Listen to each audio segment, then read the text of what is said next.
Hey, this is John. Welcome back to Modern Old School Developer. In this episode, we're going to keep working on our Movie Manager application, try to pare down our to-do list. So the first thing I see on that list is feedback on movie update. So what do I mean by that? Well, right now, when we go and make any changes, they're not reflected until we scroll away and come back, or if we go to the admin page and go back there. But I'd like there to be some more user interaction, something to tell me what happened after I do something. So I want to put a message right down here telling me what's going on. So let's see what we can do about making that happen.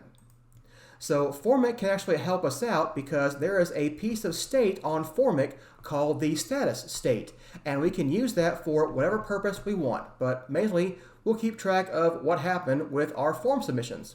So let's see how that works. Let's go into our movie data section and we'll scroll down here, down below our buttons, and let's make a new div right under here. But I only want this to show up if we have Formic status. So let's say Formic.status, and if this exists, then we'll make a div tag. We'll put a paragraph in there, and we'll put the Formic.status there, and let's close our div. Let's add a couple classes to our paragraph tag. We'll say font semi-bold and text center. All right, so that looks like it ought to be pretty good for what I want so far. So we should be able to display the Formic status if we, had some. So let's see what we can do about actually making some. So our form handler is actually in our main page. This is our onSubmit handler. And a long time ago, we added this helpers property, but never actually used it. But helpers does have our set status that we need from Formic in there. So we can use that right down here. So what I want to do is I want to say I've updated the movie if we have a success event. So let's see if we can do that. So let's say if the response is okay, I will say, not Formic, but helpers.setStatus, and we'll just make it a string. So we'll say successfully updated movie, and we'll use the movie name. So we'll say values.movie_name. And that would be good if we made this a template string, I think. Yeah, that looks good. Otherwise, if it's not okay, we will set status and we will say unable to update movie, or error. There we go. Error updating movie. Try again later. I don't know. Something like that. It's fine. So there is our basic status. Let's go see if it actually works. So if I go in here and I update the movie avatar, I'll call it Avatar 222 for some reason. Hey, successfully updated movie Avatar 222. Well, that's fantastic. But you can see this message kind of stays on here pretty much forever, and I don't really want that. So why don't we make it so that when we change our selection in the movie list, we erase this status message. So let's go back to VS Code, and let's go into our movie list component. Here is our useEffect handler, which runs every time we change our movie ID. So let's just go right down here. Actually, is that where I want that? Actually, yeah, that's fine. Let's make it inside the response side. Okay, so we'll say Formic.setStatus, because we don't need our helpers here. We've got the Formic object inside this place. And we'll just set that to be an empty string. So now every time we change that, we will get an eraser of our status. So hit update, successfully updated movie avatar, and there we go. It goes away when I move over here. Cool. That's a good start. So why don't we apply similar logic to the actors and the categories?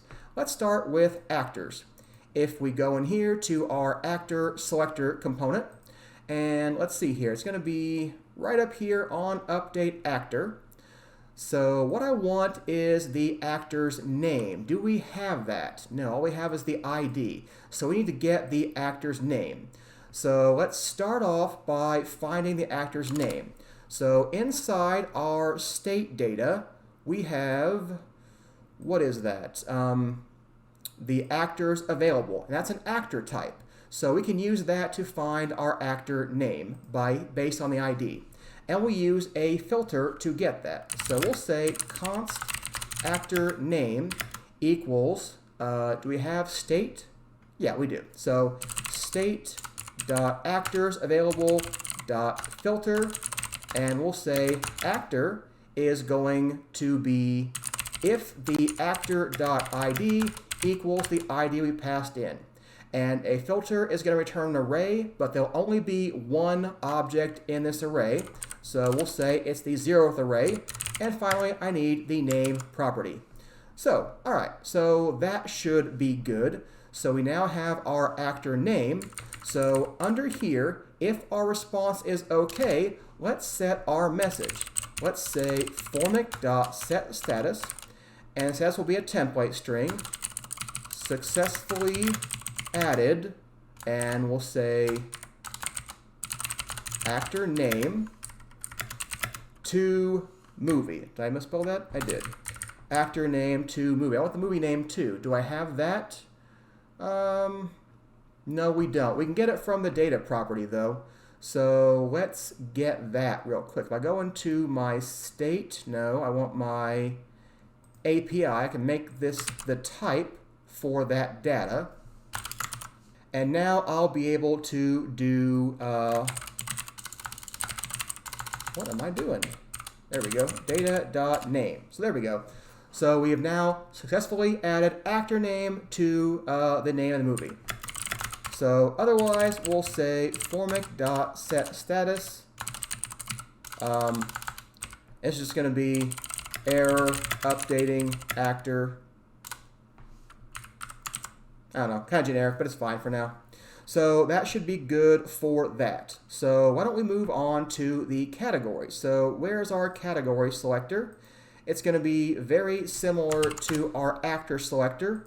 We're going to need to get the actual data. We didn't need that before, but we do need it now. So let's do that, and let's import the type real quick. There we go. We've got that, and we're going to say basically the same thing. Don't need to do this dispatch, however. We need to get the, not the actor name, but the category name. It's going to be very similar, but we're going to have it be the category name. So let's highlight category. And this should just be categories. So yeah, that looks like it ought to be okay. And then we'll copy this and put this here. Yeah, successfully added X to whatever. All right, so I think that should be good. Error updating category, we'll change that. And yeah, let's take a look at what that looks like in the actual application. So let's hit refresh real quick. Let's go to avatar. And let's add an actor. Let's add Sigourney Weaver. So Sigourney Weaver successfully added Sigourney Weaver to avatar. Cool, that works. What if I add a category like animated? Successfully added animated to avatar. You know, I don't like added animated. That doesn't really make sense. Let's add a category, the word inside there. Successfully added category X to whatever. So successfully added category? That makes no sense. Better fix that too. Okay, let's go back into our actor selector, and this needs to be either added or removed. So let's say if we are selected, then we'll say added, otherwise we'll say removed. So that ought to be good for that. And the same thing over here, successfully added maybe. All right, and let's try that again. So if I remove the category, successfully removed category animated to avatar. 2 makes no sense either. Let's fix that as well. So we'll do the same thing. We'll have selected to else from. Okay, that should be good. I think I want that on the other one as well in the category. All right, so how about that? Successfully added category animated to avatar. Remove category animated from avatar. Yeah, I think that works. And if we add another actor, yep. If we take Shia LaBeouf away, yep, there he goes. All right, cool. And I change this, and our stuff goes away. All right, that's pretty good. That is our user interaction for when we update movie data. So that's taken care of pretty well. How about we add the remove button functionality? That would be another good place to go, I think. So in our application, for whatever reason, maybe we added a movie by mistake or added 2 copies or whatever, and we need to remove one of them. Now, I don't want to delete the movie. I just want to remove it from the database. And we'll actually just put it back in the imports folder in case we accidentally removed it and want to import it back. I don't know. That's my idea right now. So let's see what we can do about that. The first thing I think we're going to need to do is add some new endpoints to our backend. So what can we do about that? So let's go into our backend, into the main. So not our series endpoint, but our movie endpoint? Yeah, movies endpoint. So right at the bottom here, we're going to add a delete endpoint, app.delete. And it's going to be movies, and we're going to need the actual ID of the movie, so it'll be like that. I'm not really sure what the response model will look like just yet, so we're going to leave that out for now and see how that goes. So let's say define delete movie, and we're going to have the ID property, which is an integer, and we're going to have a database because we always need that. All right. And we're going to return none, I'm thinking. Wait, no, that's not right. We'll return something. Well, whatever. We'll figure it out in a minute. Okay, so what's the first thing we want to do over here? So I think basically we're just going to delete the movie and then return that we did. So that sounds good to me. So let's do crud.delete movie. We'll make that function in a minute. Get the database and the ID. And then we will return, I don't know, a message. Deleted movie with ID. Make that an F string, and that should be good. So there's our return thing for now, I guess. So let's open up CRUD, and let's make that function. So right up here ought to be good. So define delete movie. Again, we have the database, and we'll have the ID is an integer, and this one's going to return none. All right, well, the first thing we're going to have to do is actually, get the movie. So let's try that first. Movie equals get movie based on the ID. So we'll get the movie, and if our movie is none, then we can't delete it. That's going to be bad. So why don't we simply raise an exception there? We'll raise a 404 not found exception. So if we don't have a movie, we will raise an exception. And if we do, then the first thing I want to do is I want to call a utility function, which is remove movie. And we'll give it the movie. Make that function in a minute. And now to delete it from our database, we need to do database.delete movie and database.commit. Okay. And shouldn't be any errors there because if we got the movie, it was in our database. So that should be fine. So what we have to do now is make this remove movie function in our utility. So let's see here. We've got rename movie file. Let's do define remove movie, and we're going to get the movie from models.movie. And again, we'll return none, I'm thinking. All right, so a long time ago, we made this migrate file, and I showed you I was making it so that it would swap things back and forth between imports and movies. This is why I made it like that, because now that we're deleting a movie, we're going to swap it back into the imports directory. So we'll start off with saying migrate file movie false. So there we go. We'll take the movies folder and put it back into the imports folder. I don't want to delete things. We'll just move them for now and hope it's okay. We might want to make a to-do, check that rename is okay here. I'll fix that in a minute. Now we need to remove all of those symlinks, but fortunately we've got some nice helper functions for that, so it shouldn't be too hard to do that. Let's say for actor in movie.actors, so for each one of these I want to update an actor link. and I want to say movie.filename, actor.name, and false. We are deleting whatever's in there. So if we have one, please delete the actor link. And hey, it's almost identical for the categories. Simply change this to category and change the spelling of categories to be correct, and that should be good. Now, series and studios are not, arrays, so they're only one of those. So we just need to check if we have those. So if movie, that's fine, is not none, let's just say movie series. If movie series is not none, let's update series link, and again, movie file name, and then it's movie.series.name and false. All right. And finally, very similarly for studio, replacing those three things, and there we go. So that should take care of all of our symlinks. So yeah, I think that might be everything we need for the backend. All right, we probably won't run into this too often, but let's just make sure I don't want to overwrite any files. So why don't we check to make sure this new path doesn't exist before we start moving things. So let's say if os.exists, os.path.exists, and we'll say path new. So if the path already exists, we can't move there. So we're going to throw an exception right there. So where's my throw? I want to raise an exception. But it won't be a for-on conflict. It's going to be, we'll just call it an internal server error. And we'll say, let's rename that. Let's just say unable to move path current to path new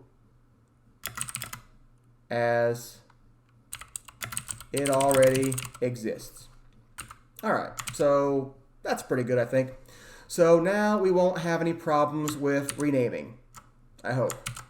So hopefully that takes care of all of our back-end stuff. So let's go back to our front-end stuff.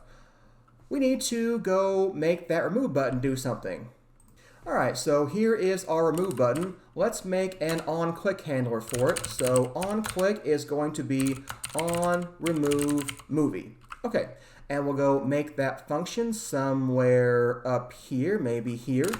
So const on remove movie equals an arrow function, and we'll do something in it.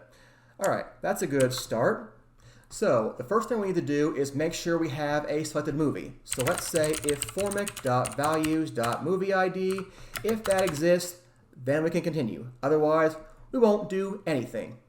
All right, so the first thing I want to do is get the file name, because any of our movie properties could be null. So I want to do a confirmation using the file name. So let's get the file name first. So let's say const file name is going to be, and we need to use a filter because the only thing we have for the movie file names is in the movies list as part of our state. So let's say state.movies.filter, and we'll get a movie, and we'll say movie.id equals, and it's going to be a plus of formic.values.movieid. Okay, and why is it complaining? Obviously, possibly undefined. I think it's not checking, I think it's not understanding that this also encompasses this. So, but it does, so we're going to say it will exist and move on. Okay, this will return an array, so let's get the 0th element, and I want to get the file name property. All right, so now we have the actual file name. So now we can ask the user, are you sure you want to remove this? So let's say if no, window.confirm, and let's say really remove, and we'll have file name there and a question mark.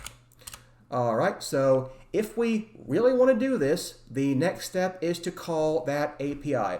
So let's say const response equals await. This needs to be an async function for that to work. Await fetch, and we're going to have a URL of process env react app backend /movies /formic.values.movieid. All right, that looks like that ought to be good, and it is using the method delete, and I think that should be good. So now we don't really need the message that comes back because the message is always the same. I deleted it, so we'll just say await response.json. I'm not 100% sure you have to do that, but whatever, it's fine. So if our response is okay, then let's set our status. And our status is going to be successfully removed file name. Yeah, that seems right. Else we'll say formic.setStatus error removing file name.